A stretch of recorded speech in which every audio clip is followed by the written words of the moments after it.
Me and Tyron Woodley had a fun discussion about the commentary because Dominic Cruz, and I'm not trying to throw Dominic Cruz or insult Dominic Cruz, but we're going to have a fun discussion about this. But Dominic Cruz said something.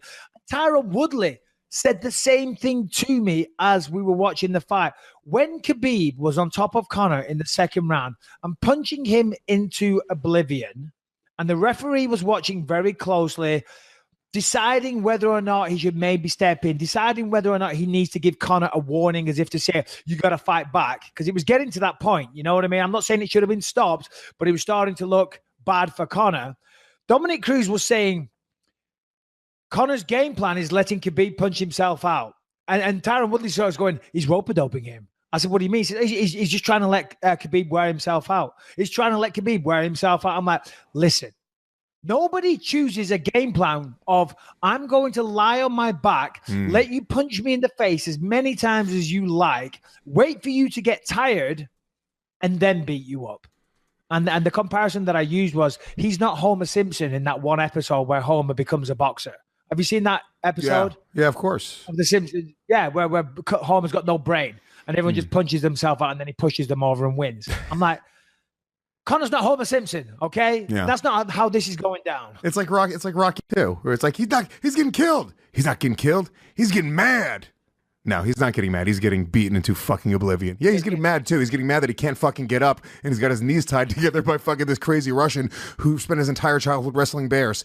There's no preparing for it. He's causing the symptoms which he has in Rockies 4 and 5, okay? He's causing the loss of vision. He's hearing the sounds, the brain. He's causing the symptoms as to why he had to retire. Yeah. Okay? That's what he's doing right now. He's not playing rope-a-dope. He's taking fucking punishment. And believe it or not, people don't like to get punched in the face.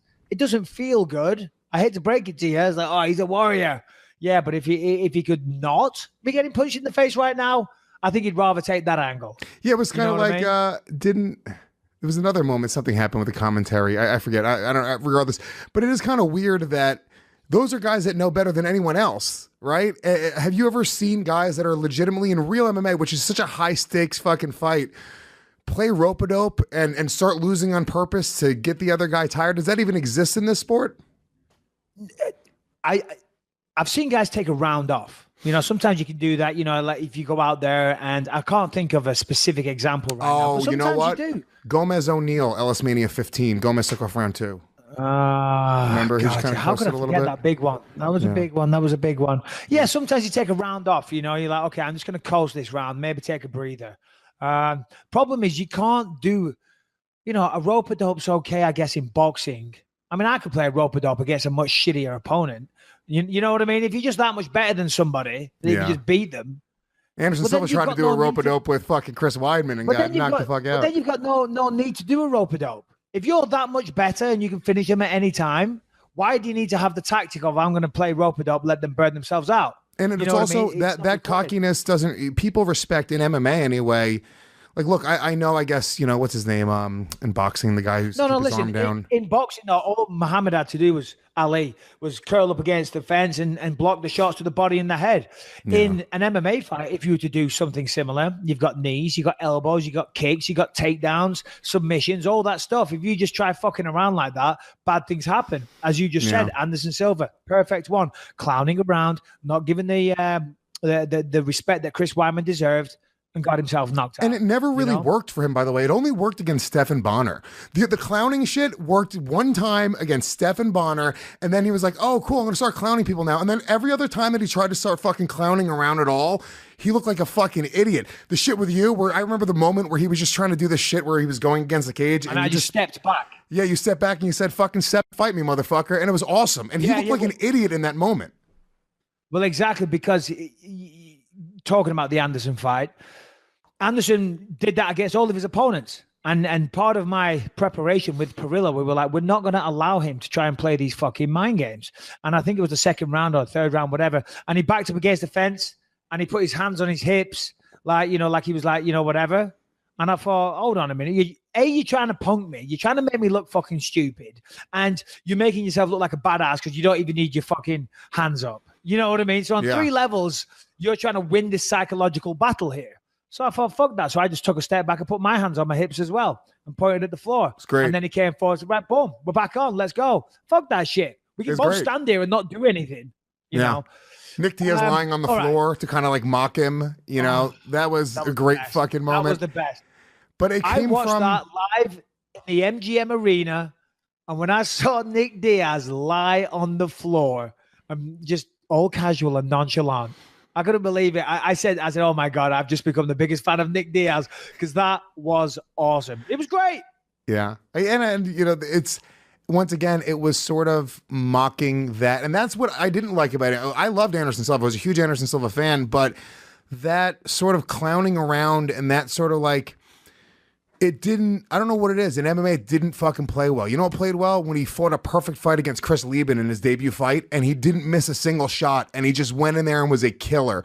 That, I feel like, that for me anyway, as a fan, I connected more with that than a guy who doesn't seem to be taking this very serious sport very seriously. Let me ask you, because there is much more to the card, and there's a lot more to talk about. I want to wrap up. Yeah, hold on. I've got a few more things to discuss. I was going to say about the Conor thing. Conor and Khabib, specifically, I wanted to talk about if you know, the prospect of a rematch. Now, I think there's no way that they don't make it happen. Shut up. I think that there's too much now, obviously too much money at stake. And actually, I think I got distracted from this point before because Khabib fucked around like at the end. He now gave Conor an opening for a rematch. That story is there. The money is there. Well, I don't know. You're right on everything you just said. And the rematch is there. The story is there. The money is there. The money to be generated. But it was a dominant performance. It was a dominant fight. There was only one winner. There was always going to be one winner to that fight. Conor went on Instagram. Do you see what he posted? Well, I saw on Twitter. Yeah, okay. Yeah. You may have won the battle, but you didn't. But you lost the war. Not sure if I agree with that. I'm not sure if I agree with that at all. But what? Rematch. Yeah, you didn't win anything on Saturday night. There's not a single angle here where you won any part of it. There's nothing. I know. I just don't get it. I guess if you're doing got beat up, then you got jumped again. I guess if the metric was we were doing a competition for how many times you could headbutt another man's fist this night, I guess Conor won that battle. Exactly.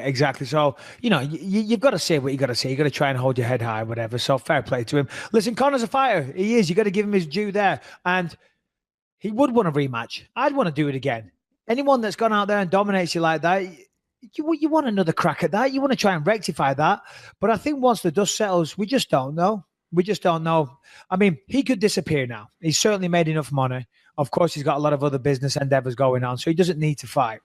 I think he will fight. I think he will because that's just who he is, and he wants to, A, continue earning the money, but B, right now it's probably not about the money. It's more about the legacy, and he probably wants to get back at Khabib. My big question would be would Khabib take that fight? And because Khabib also now, I mean, let's remember, he's had a decent career. He's earned some decent money. But of course, Saturday night would have by far and large his biggest payday. And, you know, he got $2 million guaranteed. Pay-per-view, we're yet to see how much, but I'm going to speculate that he'll probably make another 7 or 8 maybe. So he might be walking away with $10 million from that fight. Okay, I'm pretty sure that goes a long way in Dagestan. And he doesn't have a flash lifestyle either. But that's not the reason why I think he'd turn it down. I think Khabib might not want to be associated with all that negativity again, you know, because he is a person that holds himself and carries himself in high regard. And he was talking about retiring a couple of years ago pretty early. And I don't know if he'd want to go through all that again. You know, not because of the fight. He might take the stance of, I proved my point. I beat him down. I beat him into submission. Or chapter in life together is over now. But who knows? Money talks. Yeah, I think that's all fine and dandy until you have the title, they put the options in front of you, and you can go, all right, I can go and handily beat Conor again for, you know, probably twice as much money the next time around. He's going to make more, but rematches are always bigger. This would be fucking huge, right?